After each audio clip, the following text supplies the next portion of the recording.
Morning. I'm David Wessel, Director of the Hutchins Center on Fiscal and Monetary Policy here at the Brookings Institution. We are here today to talk about opportunity zones, a provision of the 2017 tax bill that led to the creation of 8,764 census tracts across the country that are designated as tax havens. Opportunity zones offer a capital gains tax break to induce people with money to put that money in capital-starved, left-behind neighborhoods. It's the subject of my new book, Only the Rich Can Play.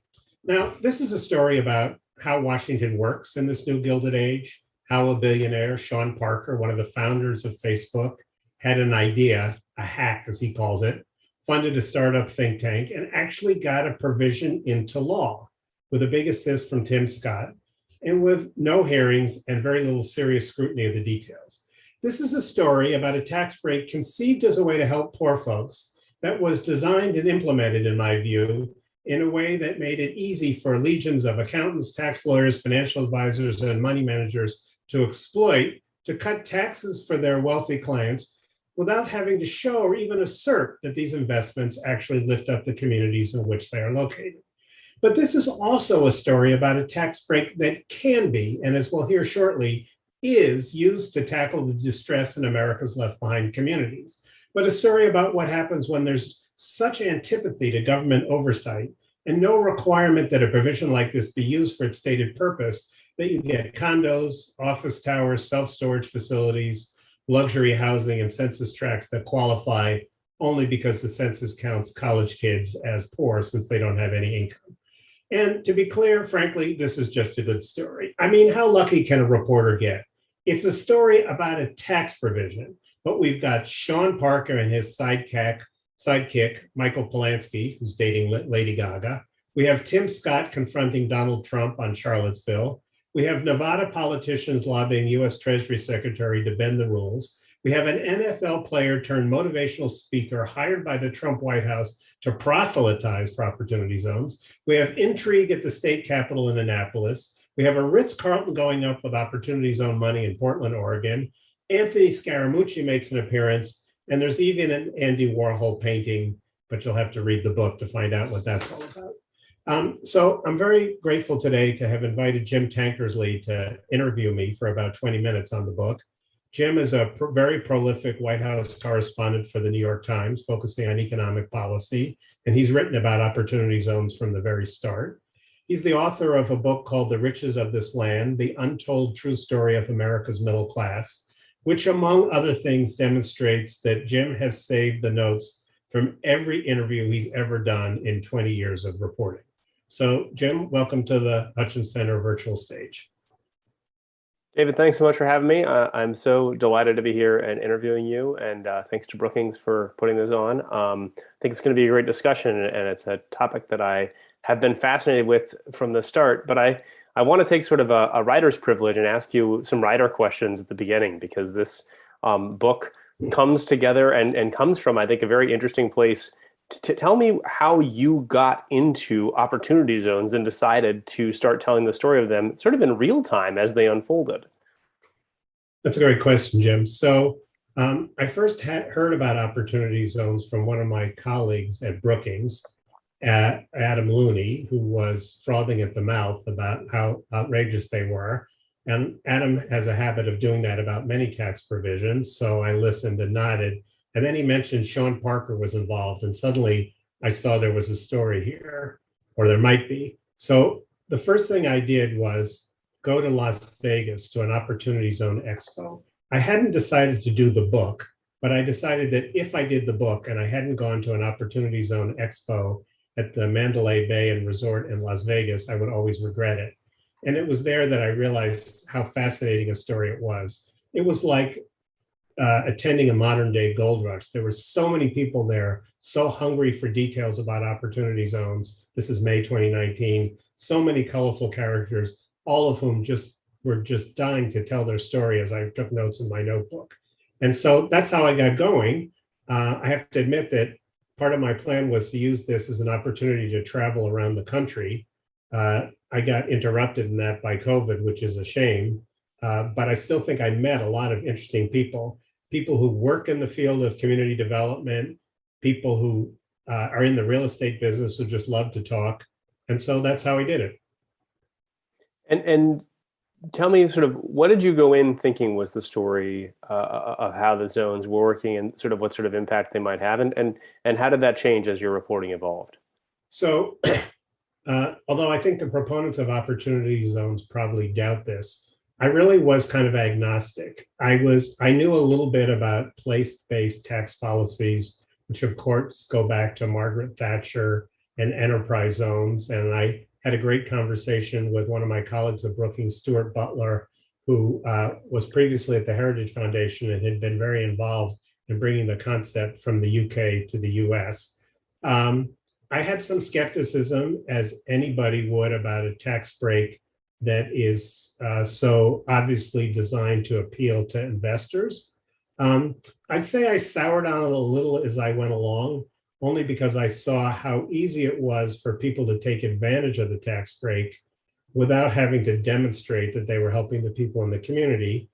Then, of course, I met some people who were kind of disappointed. And then I met some people like Martin Muoto, who we'll talk to shortly, who showed how it could be used. There's just no requirement to do it the way it was sold. So I think, it's fascinating. I got into Opportunity Zone coverage because I have for a long time been writing about sort of these areas of the country that have been left behind by the changes in the economy.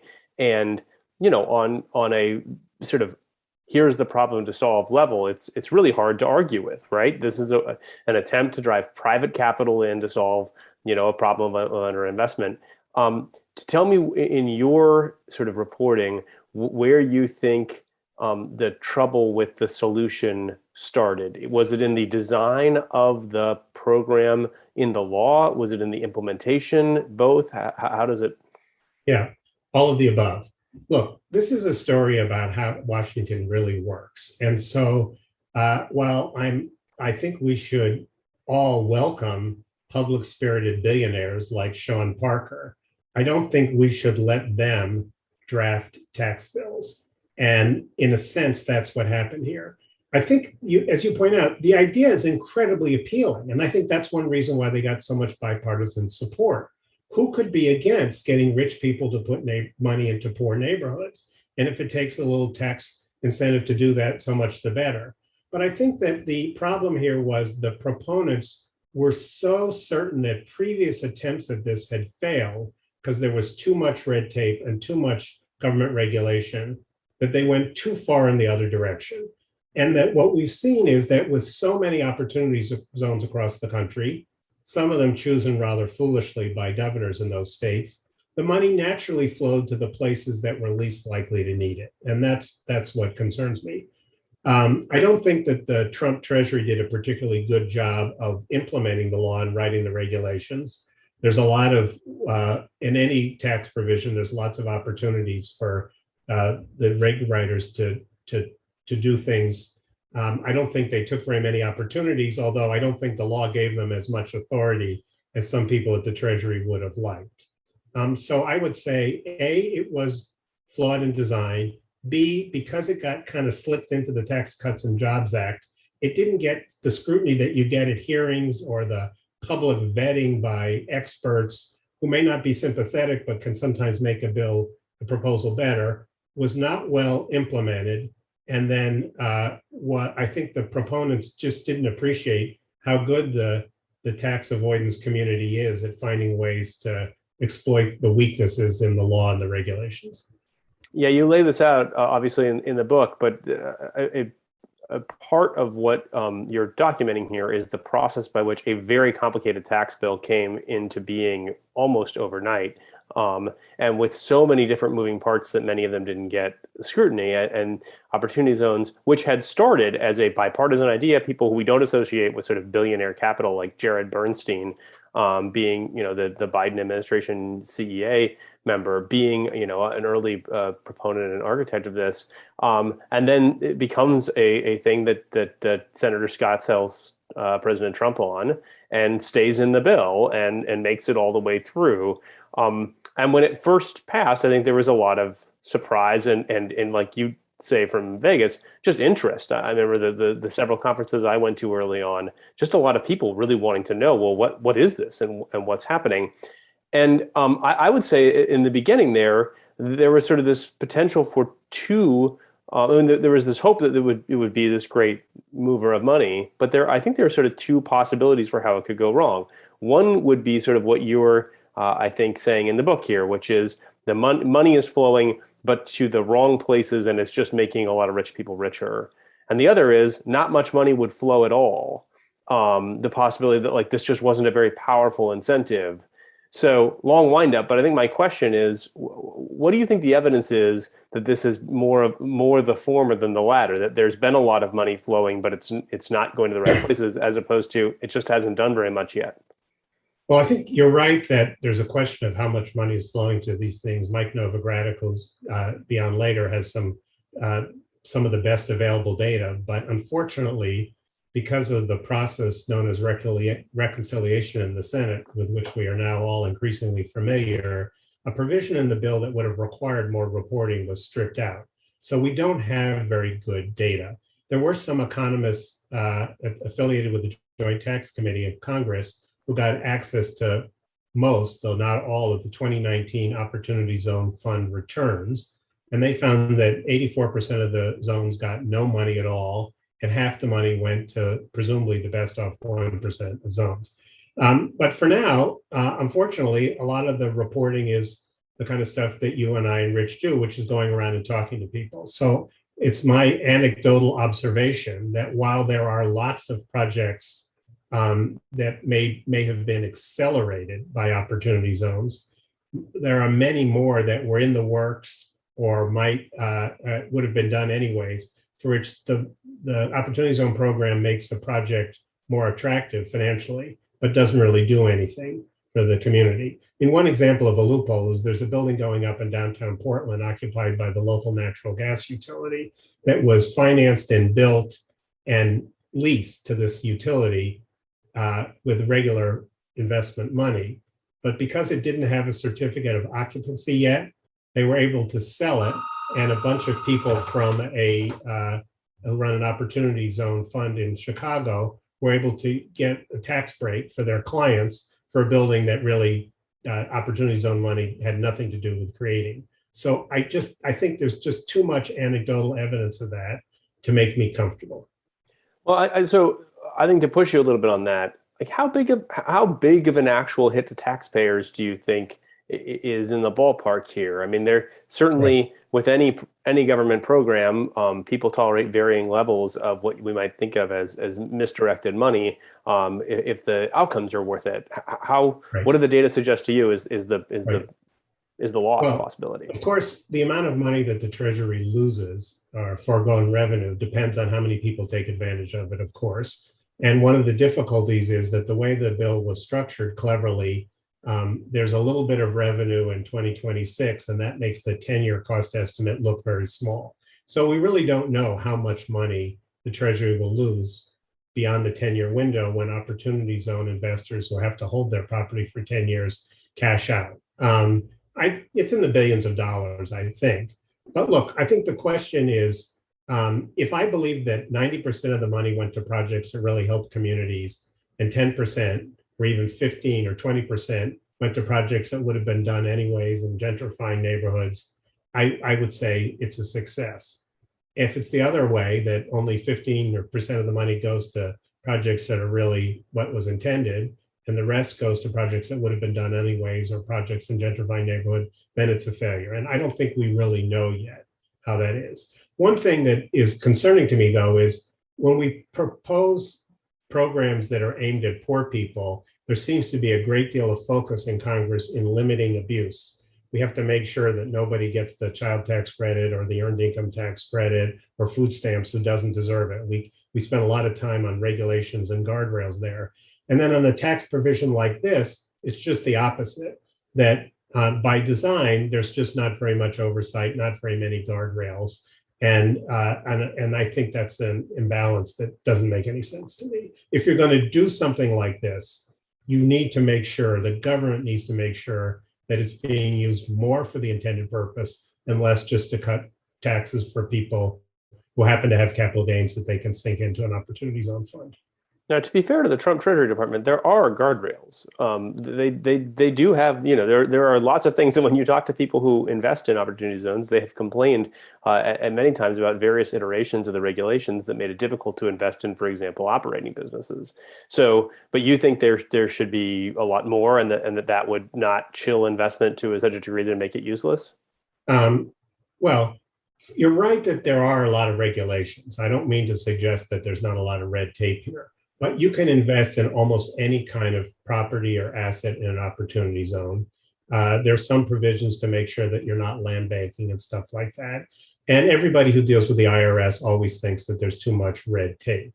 I do think that that there's a risk that if you make these programs too onerous, nobody participates. That's absolutely correct.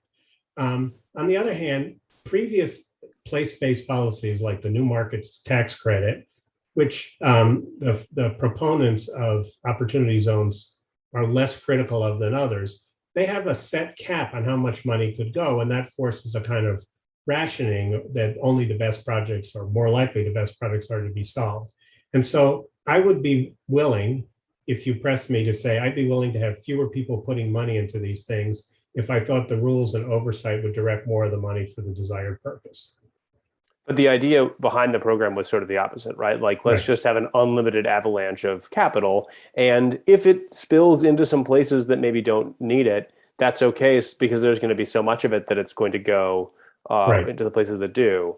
So I don't think there was that much money. And I think it was too easy for the money to go to places that don't need it. I mean, one way the law worked was, as you know, Jim, 56% of the census tracts in America were eligible. The Treasury published that list. Then governors could choose up to 25% of those. Some governors chose pretty poorly. Some governors probably chose corruptly. Austin asked for 4 opportunity zones. The state, for some reason, gave them 21. And Austin is not a place that needs a lot of tax incentives to get investment. 25% of the opportunity zones in New York State are in Baltimore. The governor of California originally designated the Stanford campus as an opportunity zone, but because they published their list, there was an uproar, including from the Economic Innovation Group, the proponents of opportunity zones, and they undid that. So I think there are things that could have been done to direct the money in the right direction without hurting the things. I may have misspoken. I meant to say that 25% of New York State's opportunity zones are in Brooklyn, which is a pretty hot place to invest. Yeah, I was worried I had missed an important geographical switch. Sorry. No, but the places that are getting money, the JCT economist analysis you're talking about, it does show that the places that are getting the money are still, it's not like these are going, the money has mostly gone to incredibly rich areas. They're still poor areas. They're just not as poor as the poorest areas in the zones, right? Those are the ones that are just not getting capital. Well, on average, opportunity zones are poorer than other census tracts. That's true. But some of the data, I think, is misleading because the neighborhoods have improved quite a bit since the data that was used to designate the opportunity zones. But you're right. Although there are some places that when you go to them, you say, is this really what we had in mind? I mean, I gave you as an example, downtown Portland. The state of Oregon made a conscious decision that if they designated only the worst neighborhoods in Oregon, they wouldn't get any money. And if they get designated places that qualified because there are not very many people who live there, but those people are poor because they have preserved some low-income housing, that would be, might get them bad headlines, but they might get some money. So they kind of did it 50-50. They said, half the zones, let's put it in places that, like downtown Portland, that are already attractive, and maybe we can supercharge the investment. And let's put half the zones in remote places in Oregon that are desperate for money. And from what I can tell in Oregon, almost all the money went to the former. And I visited an immigrant community outside of Portland called Rockwood, which organized to get some opportunity zone money and got very little. I went to Bend, Oregon, which is, a resort town that's just booming, in part because people have left downtown to go live there during the COVID thing. And it seems strange that they may qualify legally, but it didn't seem like a very poor place. But you're right. The richest neighborhoods in America, Beverly Hills or Northwest DC, did not get opportunity zones. But I'm saying that the places that got the money were not the most needy in most cases. So the Obama administration is looking, the Biden administration is looking at how to do, regulations moving forward that might try to improve the performance of the program.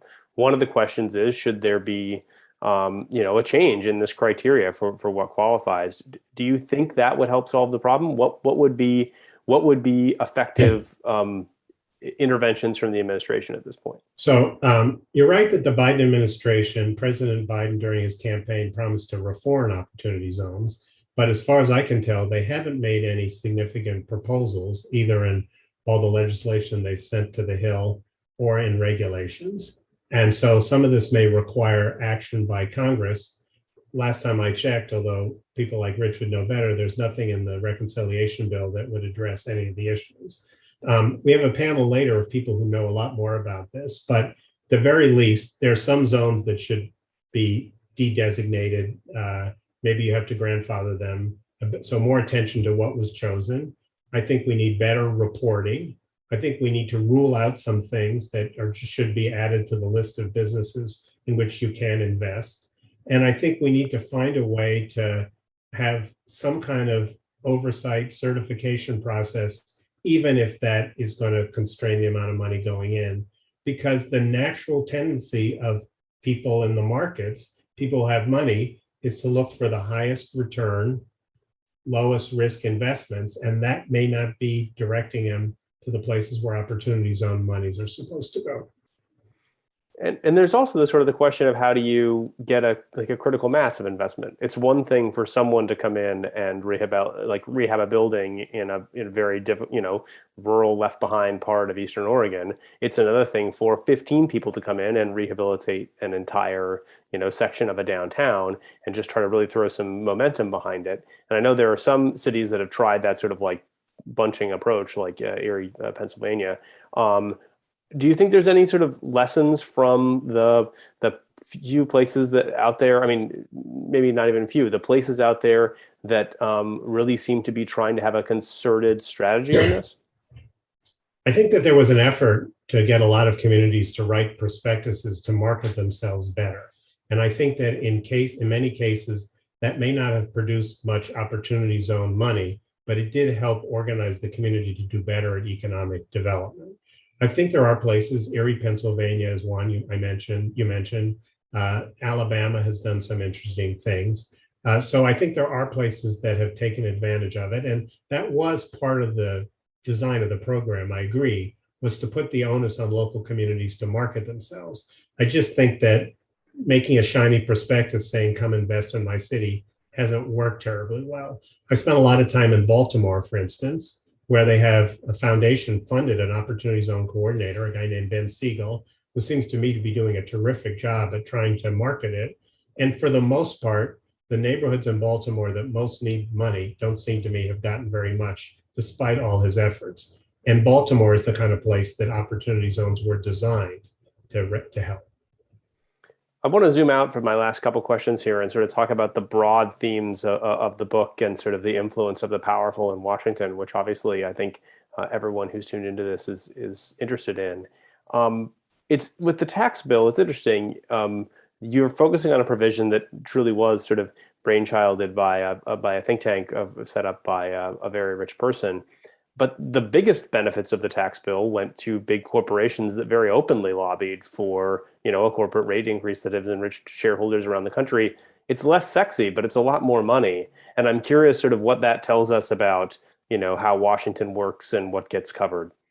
Well, you're right. I mean, when you have a huge tax bill like the Tax Cuts and Jobs bill, there are going to be things that are so small that they get ignored.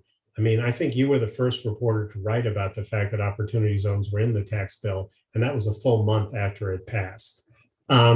I think, obviously big corporations lobby successfully. There's no doubt about that. But I think this is an instance of a sort of a rifle shot where one determined billionaire, who I should mention, tells me he hasn't invested any of his own money to take advantage of the tax break. I do think he really thought he was doing a good thing. managed to get something in the bill that wouldn't be there otherwise. And Tim Scott, as you know, is key to this. Tim Scott, the Republican senator from South Carolina, one of 4 senators who was helping to write the tax bill, that he made this his priority. And there's a great scene in the book about how after President Trump made those unfortunate remarks about people on both sides being good people in Charlottesville, Senator Scott goes to the White House at the president's invitation, expecting to have a confrontation because Senator Scott has been so strong in his language in public about condemning the president's remarks. The president listens, does not antagonize him, and finally says, "What can I do to make it up for the people I've harmed?" And Tim Scott says, "Well, you can back my Opportunity Zone bill." And the next day, President Trump on Air Force One tells reporters, "Whatever that thing is that Tim Scott is doing, I'm in favor of it." And it was only then that the Trump White House got behind it. So Sean Parker couldn't have done this alone. It took a guy like Tim Scott to make it law. But I think that because of the way it was done, and because Sean Parker and his think tank had the ability to hire some really smart technicians to figure out just how to structure this so it doesn't appear to lose much money in the first 10 years, they managed to get a bill through Congress that it would have been hard for me or you or even some think tank to succeed at getting through. And I think that is a story about how money and power can buy you influence. That's great. One more quick question, and then I'll let you move on to your own interviewing. But back to the writerly questions. You've written, your past books, monetary policy. You've sort of dove very much into sort of the way the macro economy works. Was this fun for you? Was this a change? Well, this was a blast. My only regret, as I said earlier, is I couldn't travel. Talking to people who actually build things, businesses and buildings and finance them, and people who spend their lives trying to improve the lives of people who live in left behind communities.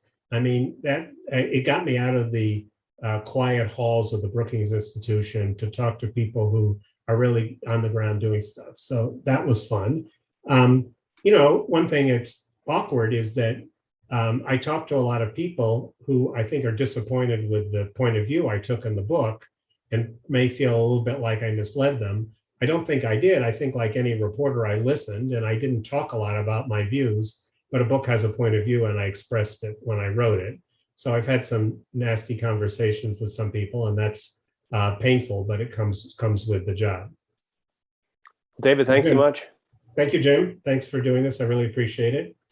I invited Martin Muoto to join us today because Martin Muoto is, first of all, just a fascinating guy doing a fascinating thing. Martin was born in Nigeria. He went to Wharton. He worked in private equity, which we won't hold against him. He dabbled in real estate on the side, buying undervalued apartment houses in South LA, Watts, Compton, South Central LA. And fast forwarding, that led him to build this enterprise there called SoLa Impact. It's the largest Section 8 landlord in LA. I think they have 1,500 units. They have an impressive social service operation on the side for their tenants. They have an incubator known as the Beehive in some old brick warehouse buildings in South LA. It's really an impressive thing. But the reason I invited him is this, that in 2014, SoLa Impact raised $10 million to buy and renovate 35 buildings. In 2017, they raised over 9 months, $55 million from wealthy investors and other institutions. But in 2019, they were persuaded that opportunity zones gave them a huge advantage. As I understand it, they were a little resistant because getting in bed with the government was not something they had planned. And after they formed an opportunity fund, they raised $115 billion in just 12 weeks in 2019, all of which is going for affordable housing. And then because they don't seem to be people who rest on their laurels, in December 2020, they said they were going to raise up to $500 million for opportunity funds to be used outside LA and another $500 million to invest in opportunity in poor neighborhoods that not opportunity zone money. So I thought Martin is a good example of someone who has figured out how to use opportunity zone money for its intended purpose, but also has seen that how the industry works from the inside and has some ideas about where it's working and where it isn't. So Martin, with that long introduction, thank you for joining us and getting up early in LA. Thank you for having me. First of all, if I did violence to your story there, I hope you'll correct me. But mostly what I want to know is, when you first heard about Opportunity Zone provision, what did you think, and how has it worked out for SoLa Impact? You know, when I first heard about it, I associated it with the classic LIHTC and other government programs, new markets tax credits that have been very complicated and we have avoided, namely because we've seen that they drive up the cost of building affordable housing. I think it's become common knowledge that a lot of those developers are building at $500,000, $600,000 a door, and we've always felt that's not really affordable. And so that was the initial. As we looked at it, we realized that, you know, a lot of South LA, although only about half to a third of South LA is in opportunity zones, as you point out, it should all be in the opportunity zone census tract, but only a third to half is in opportunity zones. And so we decided to raise a fund. And as you point out, we were maybe very fortunate, maybe we got the timing right, but certainly we got, you know, we had a track record of investing in very poor areas in Los Angeles. As some of you may know, South Central really has this 30-year plus notorious history and stigma, and it's 98% of our tenants and the community are African American and Hispanic, and our average tenant earns less than $30,000 a year. So that was our initial introduction. I will mention that, you know, while I'm super pleased to be speaking with you again, and I know you've done a tremendous amount of work in your research, you know, we were quite loath to be, candidly, to be one of the poster children of the Opportunity Zone, because while it certainly has a lot of merit, I think that your book also looks at it in a very tough-minded way and in somewhat skeptical way, and that in some respects is justified.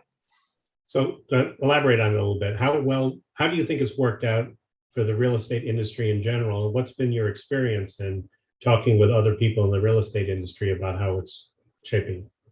You know, I think there's a couple of things I would point out. You know, first of all, we're not policy, we're not thought leaders. I'm pleased to be among thought leaders here, but, you know, we're practitioners and we're action leaders. And, you know, one of our central tenets is that we never let the good enough be the enemy of the perfect. Certainly, this is not a perfect bill, but we've, you know, found that it did a number of things. Number one is that it forced a 10-year time horizon, and anybody in private equity or investments knows that trying to get investors to hold an investment for 10 years is a challenging thing, and therefore that mandated it. And so I didn't have to negotiate with my investors around the whole period. The second thing that it did was, which is very important to point out, is that it required a significant improvement or a substantial improvement test, which means that you couldn't buy a performing building and simply sit idly by for 10 years. And very importantly, in LA, which is not an easy place to build, we had bought 1,500 units. We had rehabbed about half of them. It's very challenging. We bought some of the toughest buildings, and we did, you know, real heavy lifting to turn them around, and did that in a lot of cases. Some cases we stubbed our toes, and, you know, but what the substantial improvement test did was allow us to build. And so we owned 1,500 units, but we hadn't added one unit to the housing stock of Los Angeles. And because of the Opportunity Zone substantial improvement test, we could go to prospective investors and say, we intend to do a lot more ground up development, which many folks consider as more risky. We try to de-risk it, but it changed that perspective. So that was the second thing. And the third thing, very candidly, that is that while certainly it could be criticized because it is, you know, primarily advantages people with significant capital gains, which happen to obviously be usually very rich, is that, you know, in our first two funds, we had approached some institutional investors, foundations, nonprofits, endowments, and many times, in fact, all the times until that point, folks said, well, it's just, this is too risky. And now we were able to raise $115 million in our third fund from private individuals who simply were motivated for whatever the reason might be, but allowed us to do the work that we have been doing in South Central. So if I know you say you're not a policy person, but I think policy people can benefit from learning from people who actually are on the ground. So what do you think would make it more likely that there was more money going to SoLa impacts sort of things, as opposed to some of the things I talk about in the book, the office towers and hotels and stuff? Obviously, look, we've got a dog in the fight, and so I appreciate the question.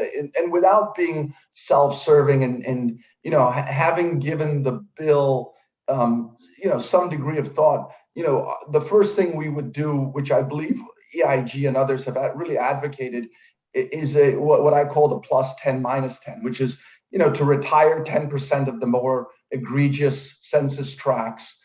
And to add or allow states and cities and municipalities to add new census tracts and recalibrate that. So in fact, it would probably be a +20 -20, but certainly that would be one. I think we have always been big advocates of reporting. We publish a social impact report. Reid Thomas and others have really done a great job of putting more precision into that methodology. And so I think reporting is key. This is very unlikely to happen, but quite frankly, we would democratize the tax advantage rather than making it simply for capital gains. Quite frankly, we met especially in Los Angeles. I don't want to be a name dropper, but we met with a lot of celebrities and a lot of Black and brown and entertainers that had made money in the entertainment industry, but did not have capital gains simply because, or just found it difficult to access their capital gains because they didn't make money in the stock market or didn't make money in traditional private equity. So, I'd almost make it open to more ordinary income, although I think that might be a bridge too far for most folks. Well, I think that's a good point. I think, Martin, let me ask you one final question. I'm interested in your impression. I gave mine, so you know what I think. Do you think that the bulk of the money in opportunity zones is going to things like the ones you're doing, or is the bulk going to things that might have been done otherwise? Do you have a view on that? I candidly don't know. I would say that, look, there's a significant percentage that is going to what most of us would scratch our heads up in terms of, hotels with swim up pools and luxury things like that. But I think, again, being in a community like South Central Los Angeles, it has been a boon to us. It has also been, mixed. Some community members feel and some community groups feel, because we embraced the Opportunity Zone legislation, we embraced the Trump administration, which could not be further from the truth. We did allow, HUD Secretary Carson to come down and visit, and we had a lot of arrows in our back because so somehow we were associated with that. But I would say that it has really, it has helped us do really important work, and it has helped others, Erie and Alabama and dozens of others. So we don't have the luxury of, looking at it that way. And I think a point you made earlier, which is really important, which is that the tax set-asides for poor people, food stamps, EBT, Section 8 programs get a tremendous amount of scrutiny and regulatory involvement. And I think that, it is really important that we continue to find ways to drive capital into these markets. And so we're convinced that it has worked, but certainly there have been others that we would prefer not to get too close to. I see. Okay, Martin, thanks so much for your time. I really appreciate it, and I admire the work that you're doing out there. Let me remind the audience as we go to our next panel that if you want to ask a question, you can either send it on Twitter, #OpportunityZones, or to a website called Slido, SLI.do, #OpportunityZones, or email events@brookings.edu. and we'll try and get to some of them. So now I'd like to turn to the final part of our session today. A number of people have asked, Jim included, like, how would you fix opportunity zones? And I've thought about it, but I'm not very confident in my opinions. So I thought that would be interesting to assemble a bunch of experts to answer the question, can opportunity zones be fixed so they do their reach their intended audience? And if so, how? And so I've invited my former colleague at the Wall Street Journal, Rich Rubin, to moderate this panel, since, like any good reporter, he hasn't expressed his views on this as aggressively as I have. Rich has been the U.S. tax policy reporter for the Wall Street Journal in Washington for the past 6 years, and thus has been very busy. There's been a lot of tax policy for the last 6 years. But he doesn't limit himself to print. He's made a number of videos about tax policy, including one where he went to a farm and he had live cows to discuss a piece on sacred cows in the tax code. So I recommend that to you. So the panelists I've asked to be here today are really a great group. Annie Donovan is the Executive Vice President and Chief Operating Officer at Local Initiative Support Corporation. And importantly, she was the head of the Treasury Office on Community Development Financial Institutions from December 2014 to December 2018. So she was there when some of this was being put in place. Brent Theodos is a senior fellow and director of the Community Economic Development Hub at the Urban Institute, another think tank in Washington, and has done a lot of thinking and work on opportunity zones and similar programs. Reid Thomas is the managing director of JTC Americas, which he joined when it acquired the firm he was with before, NES Financial. And they're very active in providing administrative and other services to opportunity zone funds and others. And as Martin mentioned, he's been working on trying to find a way to get funds to report their social impact.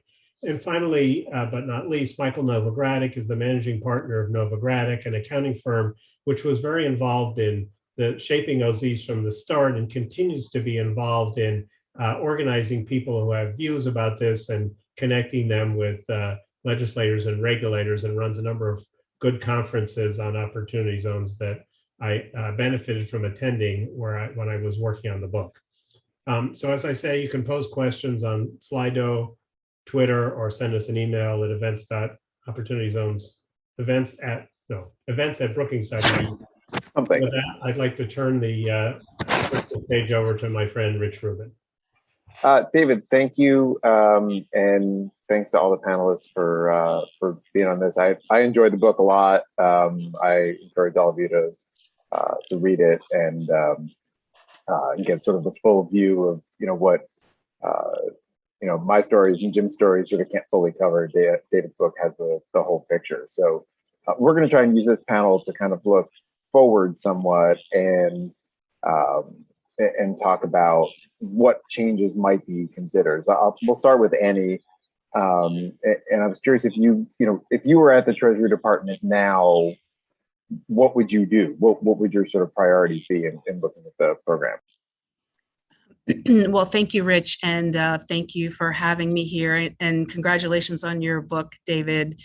When you were describing all the colorful characters, you left out the brothel owner. So I'll leave that to the audience to figure out where that character fit in.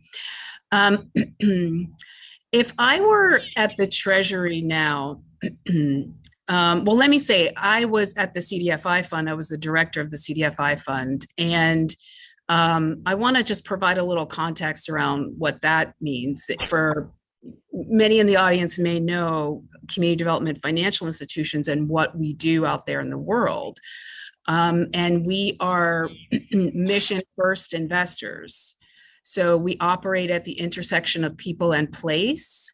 And we are very concerned with economic mobility and opportunity, across the spectrum in low-income places, particularly those that have suffered concentrated poverty over decades.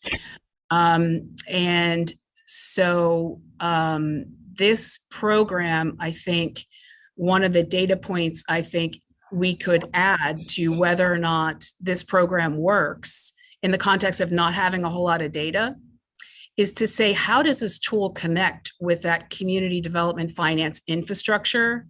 Because we're the ones who are out there who are really getting the deepest in terms of impact. And I would say for our sector, this does not work. So I think that there are many other tools that do work, many other ways to use tax policy. If we're talking about tax policy and how that can help people in communities, I'd much rather see it directed toward programs that already have evidence that work. And I don't see the bones of, somebody said this is a bridge too far. I think this program is a bridge too far, and I don't think it is ever going to connect in a meaningful way to the people and places that need it the most. And so that's, I think our tax dollars are better directed elsewhere. Thanks. I almost wonder if it's like, it feels like it was sort of described as a program that's aimed at the places that need it the most. And if we conceived of it as a program that's aimed at places that were already moving and need a little bit more kickstart, it might sort of feel more successful than it is, because that's what it is. Michael, what are I know you get your group, and you've been sort of talking to a lot of investors and people who've been trying to use the program. What are the main changes you've been seeking from the Treasury Department, and what can kind of happen now to tailor this program in a direction that that you'd want to take it, that investors, that communities might want to take it? Yeah, thank you for that question, Rich, and thanks to the Brookings Institution for inviting me to participate here. I would probably not label this as how to fix it. I would say how to improve it to even better be able to deliver on its stated intent. That would be my focus. And we have been working through our Opportunity Zones working group and providing feedback to Treasury as well as to Congress in terms of how to design. And there's a lot of asks that we have. In the course of the regulatory process, many of them did make their way into the regulations. Unfortunately, there's a couple of areas that our recommendations didn't make their way into the regulations. And in part, it was the guardrails, as the regulations were interpreting what these guardrails were that are built into the statute. They ended up becoming so substantial that much of the investment that could be going into affordable housing isn't going in. And we have a number of recommendations, regulatory changes that we think would really enhance the ability to use opportunity funds to invest in affordable rental housing. So that's one area that we have a number of recommendations. And I'd love to go into them all, but I won't go into the detail of them. I can get wonky as a CPA, but we have letters to Treasury on our website for folks. The other area is operating businesses. I think there are a number of interpretations that the regulations included that limited the ability to invest in equity capital in operating businesses. So those are two areas where I would love to see some of the recommendations that we've been making get incorporated into the regulations so that opportunity funds can be all that they have the potential to be. And Brett, I know you've sort of written a lot on place-based policies. And how do you sort of compare this with other ones that the government has? And is this something that's adjustable, changeable, fixable, whatever term you want to use, or is it time to just start over? I think of this as more akin to a 1031 exchange or to an EB-5 type program than I do the low-income housing tax credit or the new market tax credit. And so, it's more like a mortgage interest deduction, right? It's a by right. There's no competition. There's no constraint on who can use it. There's very little constraint on what it can be used for. So it's very open-ended. And that means we got a lot of actors doing a lot of different things in very different parts of the country. So when I think about how much juice we're getting for our squeeze, I think there are some ways that we could get some more juice for our squeeze. And I'm certainly not opposed to the idea or the potential of driving capital to needy places.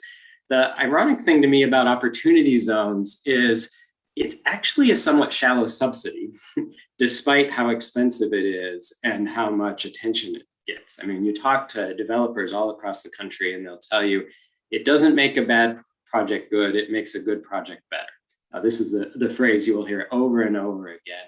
And what that says is, unlike the low-income housing tax credit or the new market tax credit, it's not really making projects happen that wouldn't happen otherwise, at least not at all to the same degree. And so I'm actually open to a new OZ 2.0 that is actually a bigger subsidy, a deeper subsidy, but actually accomplishes social goals. I mean, the paradigm of opportunity zones is money for communities equals good. And you can imagine in a neighborhood that doesn't have a grocery store, that doesn't have a gas station, that doesn't have a Walmart, that, investment equals good. But those communities aren't getting OZ money. And so the kind of communities that are getting OZ money, money doesn't equal good. Money for affordable housing equals good. Money for investments in small businesses owned by people of color equals good. But money period doesn't equal good. So there's several specific ways that we can see small businesses able to get investment, that we can limit it to housing that has some affordability constraints, that we can, I agree with the comments from Martin earlier, we can broaden who is able to invest. And most fundamentally, for Annie's point, we can really target and allow mission-driven funds to be able to make use of the incentive. And Reid, I'm curious how you've seen investor interest change over time, sort of from what people were looking at and thinking about this program as it first rolled out in 2017, 2018, to kind of how it's viewed by investors now. Yeah, thanks for having me here. It's been very interesting. Our company was founded on this idea that there's these well-intended initiatives that get created, and sometimes they fail to achieve the good they're intending to do. And it's funny, Brett mentions 1031 exchanges and EB-5 because that's kind of where we grew up with these initiatives, and this narrative starts to form that the program is failing to achieve its goals, and so that's kind of what this whole discussion is about. Yet from the onset, we've seen investors with tremendous interest in making a positive impact. We've run, as was said, we run administration services for fund managers. Another part of our business is we deal with private clients and high net worth investors. And from the onset, we've seen both sides of it. Folks trying to raise capital, doing well-intended things, trying to make a difference. We've seen investors from the onset wanting to make a positive impact. About 30%, about a third of the investors that we see rate the impact element of this initiative as the primary driver for their investment. And the rest is sort of split between, hey, I want to get a tax break, or I want to get a positive return on my investment. So really, it's at least as equally important to investors as the other elements. And I think that gets missed a lot. On the fund side, the program was criticized early on because of the amount of real estate activity that was going on and the lack of operating business activity that was going on. And I know in Mike Novogratik's working group, there's been a lot of good suggestions on how to improve the elements of the operating business, make it better for investors or easier for investors.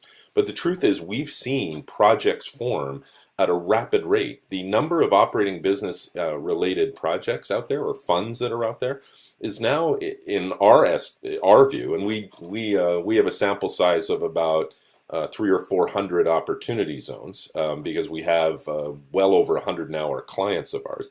So I think it's representative of general trends. About 50% of the funds out there have an operating business element to them, but we haven't seen capital yet flow in that direction. So we are seeing the motivation on the side of investors and funds to actually could do the things that are consistent with the intent of the initiative. In a big picture sense, the opportunity zones have always been, as I think Brett said, the sort of a flexible, open-ended, by right kind of program where you check a couple of boxes and you get a tax break. And I think some of the questions we're getting from the audience and some of the criticism that's come of it is that it's not necessarily helping people in the zones, and sort of trying to think about things that are more prescriptive. Can you have incentives that are, the incentive goes up if you have more operating businesses or benefits for residents or any of that. So I'm curious if anyone has thoughts on, how, whether, some of those ideas about trying to require more, incentivize more to get more prescriptive, how to balance that with the open-ended nature, which I think is probably what attracts the capital, at least in part in the first place. I don't know, whoever wants to start on that would be fine. Well, I can go. I think I can start from a basic perspective. The changes that we're trying to make here through this initiative are going to take a generation to make. I mean, this is not something like, I just had the utility service upgrade in my house. It took me over a year to get that done. David was talking about the first event he went to was in May of 2019. We're talking about making changes in these communities, and we're a year and a half in realistically. So it starts to me with measuring impact and measuring the little things that are going on along the way. And we can talk about it later, but I want to give the other panelists an opportunity to answer your question. But there's many things that can be done that aren't overly cumbersome, that can be measured and proven along the way to show that we're on the right track. Because at the end of the day, this program is going to be judged by the good it was intended, those kinds of metrics. So measurement is key.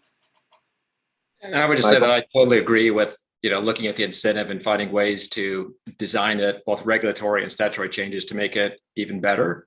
But I also think that so much of the view of opportunity zones is based on anecdotes. And my step one would be, we've got to get reporting in place. Either Treasury has to look at the statute and say, we're supposed to come up with certification process. And as part of that certification process, we're going to mandate collection. Congress just has to pass a rule, pass the law. The law originally had reporting in it. And because of the arcanery of the Byrd rule and the rest that got pulled out, we need data. So one of the frustrating parts about opportunity zones for me is you can look at the geographic investment data and look at it as bad or good. You can look at the investor data and look at it as bad or good. And critics on either side can look at it and see positives. But we need more data and not competing and battling anecdotes. I'd like to just weigh in with what our experience is. And I think in the industry, in the community development, community investment industry, people were excited about this initially because any new resources that can come to our community, we want to have that investment come our way. And I think we were all open to maybe we've missed something here in terms of this type of investor who, there's a big open field here, and maybe we've missed something about what their motivations are and what they'd be willing to do and how that might impact our communities. But I think what happened along the way is that there was the type of investor who was coming to the table did not connect with the motivations of the people in my practice. So they may have said, of course, who's not going to say, I want to do good in the world? And I happen to think that a third of people coming with that motivation maybe is not a good indication of success. And then I think the investors who were coming to the table had networks, and they have, whatever their networks are that connect them to money and to investment were not the networks that connected them to communities. So communities didn't know how to connect back in, and their normal intermediaries like a LISC or an enterprise or others, CDFIs, couldn't find the eye of the needle to put the thread through. And it turns out that this universe of investors is very small. And I loved Martin's idea of let's democratize this. Let's democratize the tax benefit so it's not just tied to capital gains, because that turns out to be too narrow a window with investors who were too narrowly motivated, and a product that the only way you make money on this is if you have a capital gain, and that means there has to be an upside, right? And a lot of what we do is try to financially engineer in a situation to get capital to places where there's not an upside, where the market doesn't go because the risk reward doesn't work out. So how do you fill that gap? And this turns out to not be a gap filler. And that's why I think it doesn't get at what's really needed if we're going to move the needle for people and places that Tim Scott was talking about that really need it. You don't see it. And the other problem with it is the mechanism is clunky. So you have to have a 10-year investment. You have to invest your capital gains within 180 days. There's all these timing constraints. And so you don't have the luxury. Those of us who do the deals at the ground level know that they take time, they're hard, they're long, they're heroic journeys. They shouldn't be, but they are. And it's really hard to do a multi-asset fund as a result. So you have to tie, each deal to an investor. And, I think that impacts scale and access for the communities that we're working in and the work we're trying to do. Yeah, it's like very flexible, but also in some ways inflexible because of some of those deadlines. Brett, did you want to jump in on this? Just quickly, at the project level and then at the neighborhood level, I think the challenges. The project level, what we heard is, a lot of mission projects or impact projects might be able to give an 8% or a 10 or a 12% rate of return. But what investors are often seeking that we're hearing as they go to market is they want 15, 16, 17% returns. And those are just a fundamental misalignment. So somewhat ironically, when we see opportunity zone finance projects actually being impact or mission projects, it's only because they're leveraging other subsidies. It's when they're drawing in low-income housing tax credits or new market tax credits or state subsidies. And or so, if I might add, Brett, some investors who for whom that's not their hurdle rate. So investors who are coming into this, I talked to an investor just this past week who's a hospital system, and they are a social investor and they have capital gains. And so they're going to do the right thing with this. And they're going to do the deeply affordable stuff that is that's beneficial to the community because they're mission driven. And so that's the eye of the needle.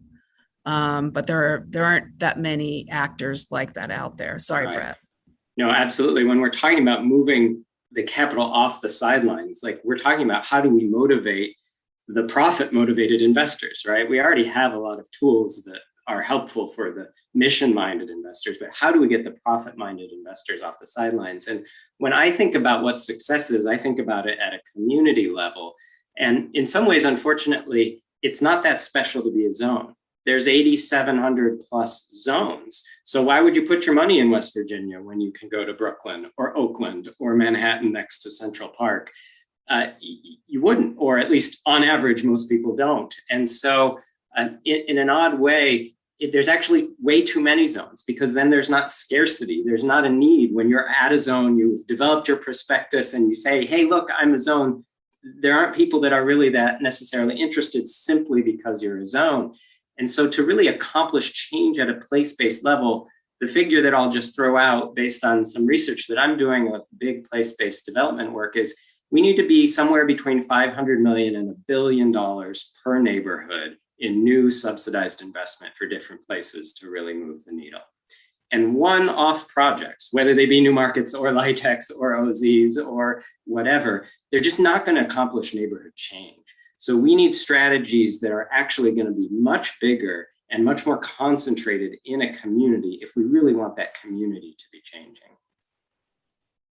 A lot of the early talk about opportunity zones was about urban neighborhoods, but it was also about rural areas. And I feel like I've not heard much at all about investing happening sort of like industrial parks in rural zones or warehouse districts or any sort of those kinds of big, sort of big investments in non-urban areas. If any of you have any thoughts on that or ideas about what are there projects I haven't seen or are missing, or like what's been happening in the less populated zones?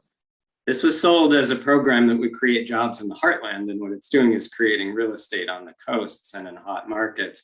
But the fundamental challenge is what Annie got to is the big return, the real benefit is a capital gain, right? You have to have appreciation. And if you're in a rural market, and some rural markets are doing well, you're at the ski resort or what have you, but if you're in a market where land values are declining because population is going down, it's very hard to have land value appreciation. And so it's all the harder to get a gain. Plus deal sizes are smaller, so it's a lot more work. So there's lots of reasons apart from OZs that moving money to smaller and rural markets is hard, but it's also the fundamental nature of the incentive that it's tied to this appreciation. And if you don't expect a lot of appreciation in a rural market, then you're not going to see a lot of projects. I just want to say, this kind of goes back to the need for data. And we definitely have, a number of clients that are investing in rural sort of communities through their opportunity funds. But, like I said, there's just not enough data out there right now. And we really need to get that data so we're not making policy choices based upon anecdotes. Yeah, I'm into. I mean, we have clients, and they're mentioned in the book, right? Arcturus is making investments in rural areas. 4 Points Funding is making investments in rural areas. Those are both clients of ours, as an example. So it's happening out there. But anecdotally is what we seem to be talking about, all of these other maybe egregious, maybe not, scenarios. But at the end of the day, right, it's about tracking and measuring the impact of these things. There are great projects doing great things in urban areas that are creating jobs. And why aren't we measuring and reporting on all the good things that this program is actually doing? And just underscoring, the Trump administration made the decision to only keep the reporting on the tax form, which I think we can see was a strategic mistake, but one where they really didn't want to raise any barriers for investors to have to disclose in a way. But it's just to underscore the point that Michael made earlier, the Biden administration right now could make a certification process that has reporting as part of it, and we could actually know the answers to a lot of the questions that we're asking. This is an audience question. It's sort of somewhat a technical tax thing, but it's interesting to me. Different states have done different things about whether their state income tax allows the same opportunity zone benefits as the on top of the federal benefits or not. And so I'm curious if the question was basically, has that moved the needle on private investment? Have we seen more investment in states where there's, from investors from states where there's conformity and less where there's not? I mean, I would just say the answer, generally speaking, is yes. Those with conformity will get more investment. But there's also, even beyond conformity, Ohio created a tax credit for investment in opportunity zones, which actually, from a policymaker's perspective, it had a dual benefit in that it did attract more equity capital to Ohio from opportunity funds, but also as part of claiming the tax credit, you needed to do reporting. So there's actually a lot of good analysis, and the Economic Innovation Group has done a great job of analyzing the data that's publicly available from Ohio to show, where the investment's going, what the typical investment level is for a given investor and the rest. So I encourage folks looking at that. On the removing and adding zones, I'm curious, I think Michael had mentioned that maybe, and someone else said too, like how, particularly as we get more 2020 census data, the time changes, things change, investment happens, how should, and I guess Congress would have to do it, but like how should Congress think about whether and how many zones to add, or as Brett was talking about, to shrink so that you can really focus the investment in particular areas? I think the proposal that was put out there I think the one thing you could start with is just lopping off the contiguous zones. And I think the idea there was theoretically, maybe not a bad idea, but in practice is not working. So, I mean, that's an obvious place to start. No, I definitely agree with that. I think there's 100 to 200 zones that you would look at and say, they're not the spirit of the opportunity zone incentive. And, the law allowed governors to select, and the governors, I think many governors looking at some of the zones they picked, they themselves would like a do-over. So I think having that 100 to 200 zones that are contiguous tracts or otherwise above a certain median income, it would make sense to give the governors a do-over. Yeah, and just to explain the contiguous zone things, someone correct me if I'm wrong, but basically there were income requirements for opportunity zones, but then governors could also select some that weren't too high income, but were next door, basically. And some of those are where the egregious, if you want to call them that, anecdotes and examples have come from.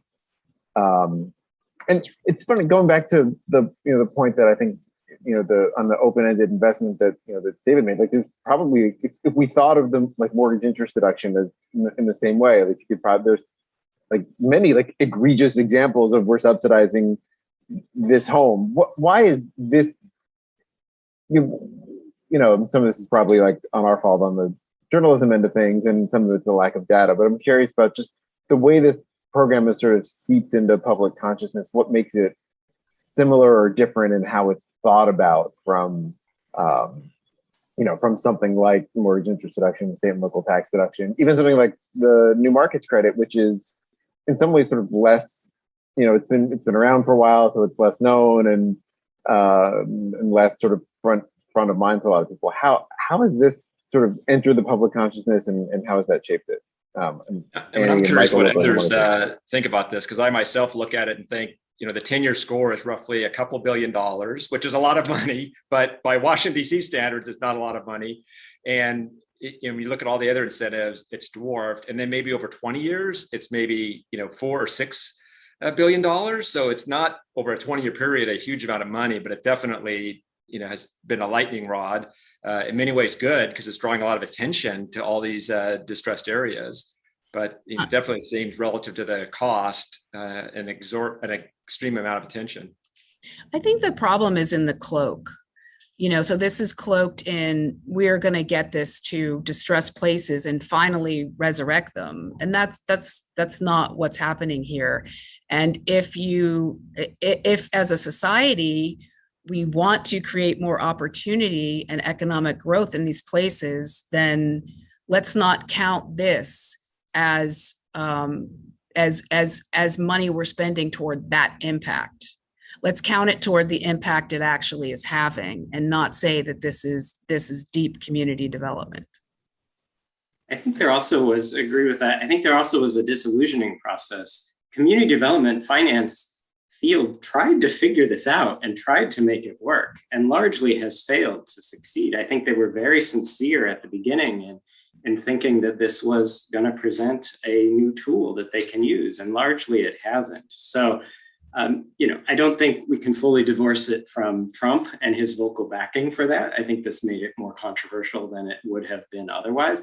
But I think fundamentally, we know that ethanol subsidies are ethanol subsidies. We know that the MID is just a way to give back money to wealthy people. And it really is that this represents something more than it's accomplishing, I think, is the fundamental rub here.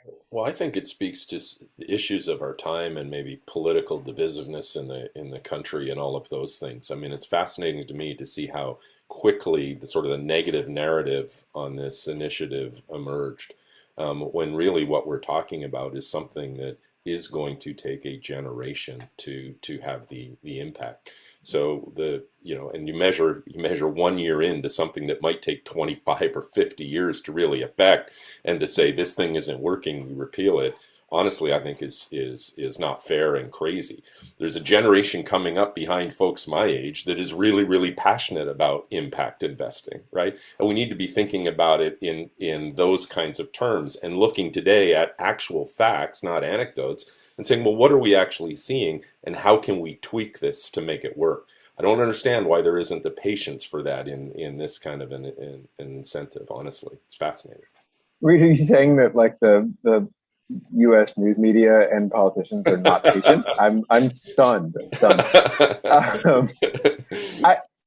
I have an audience question, and keep them coming in because we've got some nice ones. Basically says, look, there's no secret on how to prove these. That if you look at improve these, if there's the history sort of says to require community benefits, affordable housing, minority and women vendor set-asides, apprenticeship programs.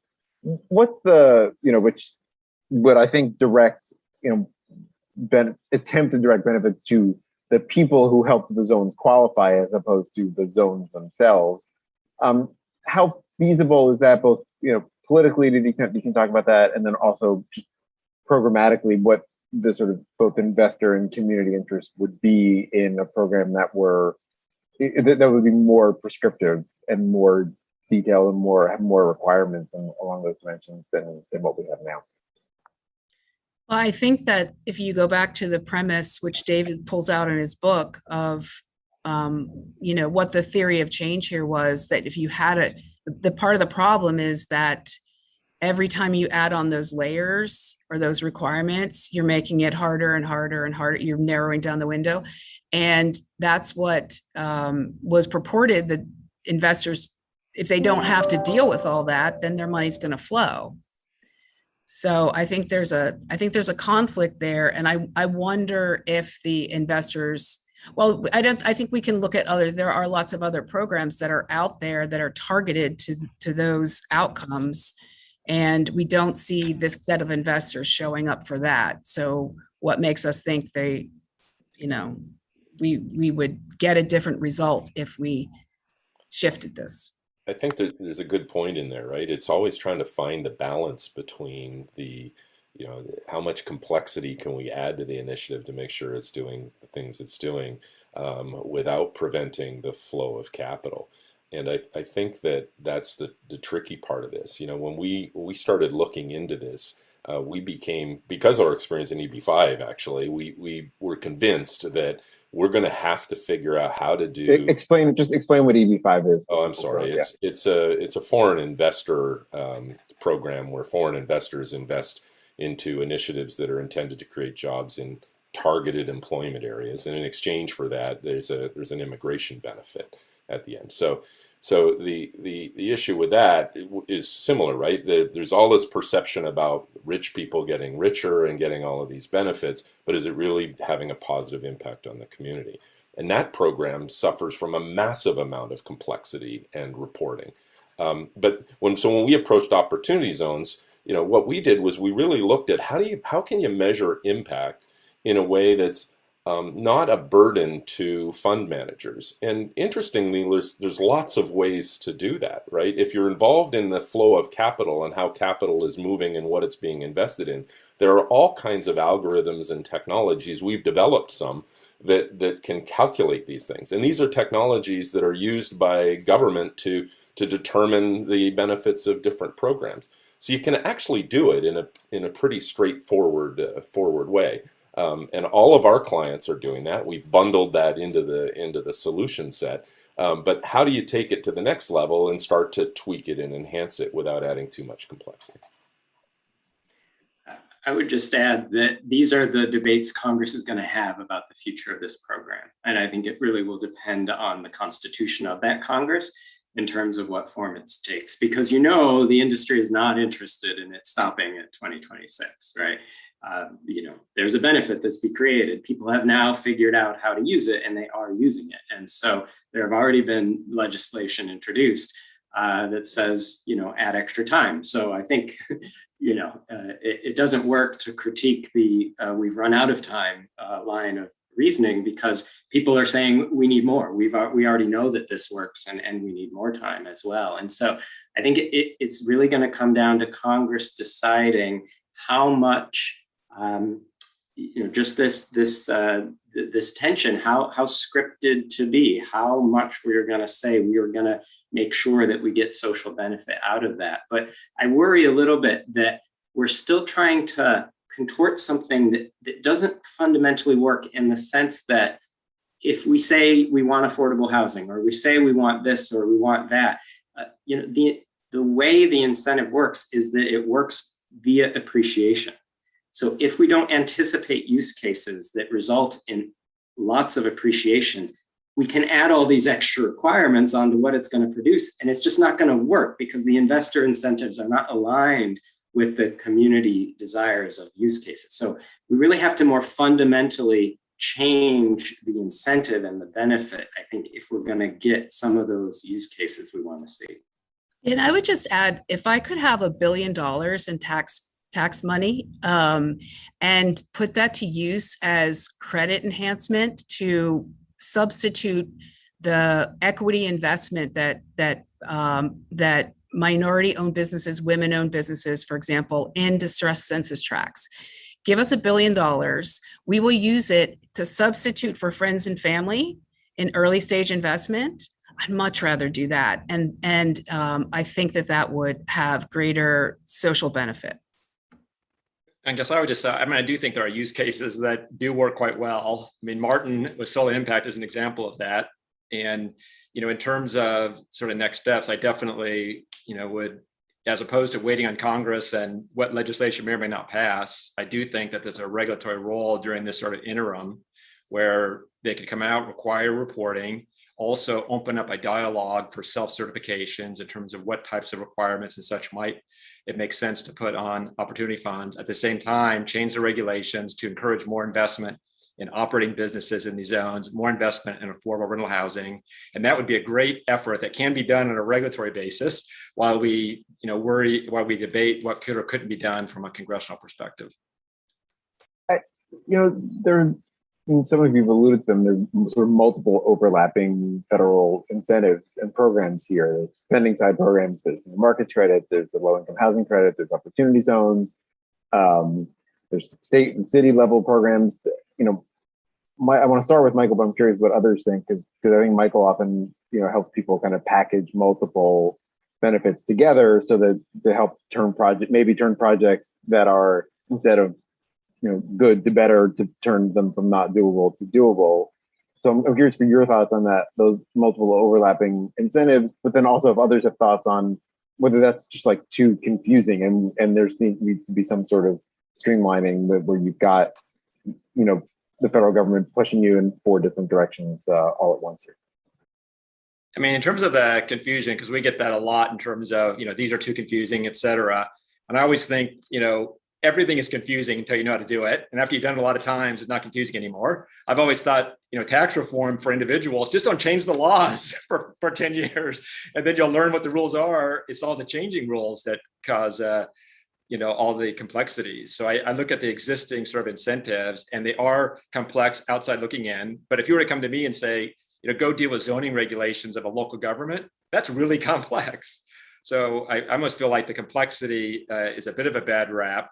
That being said, you know, I do think finding ways to streamline, there's never, you know, you always want to find ways to make items less complex, but I don't think it's too complex. And there's lots of examples where folks have gotten very good at dealing with that complexity. They find the rules, what works and doesn't work. Just like when you're signing the papers on your home loan, they're really complex, but everyone does it a lot, so it doesn't seem quite so complex.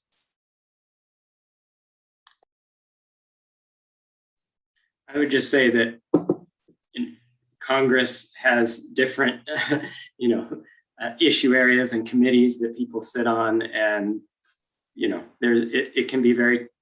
Everybody wants their own thing, and so I don't see any streamlining potential in any near-term way, and also, you know, we basically decided, stimulus aside, that we don't want to spend money to improve communities. By actually spending money, we want to use the tax code. And so a lot of the social good that we try to do, not just for communities, but in general, now is through the tax code. And so that just makes things a lot more convoluted. And that's just where we're at. And I think everybody realizes that that's going to be the game in town still. As we get closer to the end here, I'm curious if there are, you know, besides what Martin has talked about in Los Angeles, are there places that you're watching, places that for whatever, you know, reason or fact pattern are doing this well or are taking this initiative that you all have some issues with in some dimension and are actually kind of directing it in the way that it's either intended or was sold, and where should people who are looking to counter some of those anecdotes, where should people look? Well, we're seeing, I think, stuff happening everywhere, really. Initially, when the initiative started, we saw it in sort of the major real estate markets. Gradually, we've seen it activity migrate to all parts of the country, and we're seeing a very diverse set of investment opportunities. out there. So there's, investment opportunities in women-owned businesses. That is an opportunity zone fund as an example, right? I mentioned some of the other ones early in Erie, Pennsylvania, or the Saddleback Mountain kind of examples. But we're also seeing sort of this idea of impact first becoming a trend, where funds that you might not think of as being impact oriented, really highlighting the elements of what they're doing, the number of jobs creating. They're tying their real estate projects to, say, health centers or wellness centers, these kinds of things. We're seeing this behavior going on. And I think I think what could be done, right, is to really, this is an idea that I saw in the book and probably needs a lot more thought, right, is this idea of adjusting the incentive based on some degree of good that it's actually doing. Because there's this natural perception out there on the part of many investors that if it's an impact investment, I have to trade off return. And I don't think that's entirely fair. So I think some kind of maybe way to mitigate that, like tiering the incentive or something, is a good idea, but needs to be thought through. In terms of where I would leave it, I'd say we could either target the incentive more to the very neediest places, or we could target it via institutions that are trusted mediators and represent community interests, like CDFIs or CDCs. Or state HFAs do that through LIHTC or what have you. Or we could target it to use cases that are really the most valuable and productive, affordable housing or minority small business or what have you. So there's really three levers that we can push to try to make this program more of what we want it to be, whether that's by needy communities or trusted intermediaries or needy use cases. But really, this program is very open across all of those three dimensions. So really, personally, I'm open to any one of those being the point at which we can do a better job, but at least one, preferably two of them, is where I would push. And I would just say, engaging in this sort of discussion, and kudos to the Brookings Institution for having this session today, because I think more of this discussion is what's needed. So we can look at the incentive and make it and improve it, and more dialogue, I think, would be better, and more action from the regulators would be useful. Annie, any last thoughts before we bring David back in? I would just say, I hope that Reid has a lot of success, and I hope that you bring those investors, that you cultivate them so they come along the impact investment spectrum more toward products and investments that, are going to really impact the people who need it most. Thank you for that. Yeah, and I think that's a challenge, is how do you get the awareness out of some of these great investment opportunities out there more broadly? So thank you. I think there's a tremendous opportunity here. Great. Well, thanks to Michael and Brett and Reid and Annie for a really fun discussion. And David, will send it back to you. Thanks very much. I want to say that I really think I accomplished the two goals I set for this morning's conversation. One is obviously to convince you all to buy and read my book, but the second is to provide an opportunity to have some serious conversation about a place-based policy like opportunity zones that I have my views, but I welcome the views of other people as to how it might be replaced or tweaked. And so I think we've accomplished that. 2 points in response to what was said. One is I was glad that people talked about operating businesses. I do think that Sean Parker, when he thought this up, thought more about money going to operating businesses and less towards real estate. I don't think it worked out that way initially. I think we'll be interested to see if there's more operating business stuff going on there. Some people tell me it's just not well designed for that, and other people see great potential, particularly if you can marry in a real estate investment with an opportunity, with a business, operating business in the same location. I 100% agree that we need more data. And I really look forward to the day when we have enough data that some serious scholars can look at all this data and come up with some significant research that tells us whether this program worked as intended or not. I do want to defend anecdotes, though, for two ways. One is, like it or not, policy is often made by anecdote. And secondly, in lieu of data, anecdotes can help shed some light on that. But I agree that this is early days, and I've got an early cut on something that will take years to develop. But mostly, I want to thank all of the panelists today who participated, and my colleagues at Brookings, Megan Waring and Stephanie Sensula, helped organize this. We've learned that you can do really interesting things virtually, and I think this is an example. We have people from as far away as LA and as close as a few blocks from the Washington headquarters of Brookings participating in a conversation. And I do want to thank people who ask questions, and if we didn't get to them, send me an email, and if I can, I'll respond, or I can refer you to someone who does. Again, the book is Only the Rich Can Play, How Washington Works in the New Gilded Age. And we'll post this video on our website so you can watch it over and over and over again and get something new out of it each time. And finally, Annie, thanks for reminding me about the brothel owner in Reno, outside of Reno. That's a great detail. And if you read the book, you can find out what that's all about. So have a good day. Thanks for watching. Be sure to like and subscribe for more videos from Brookings.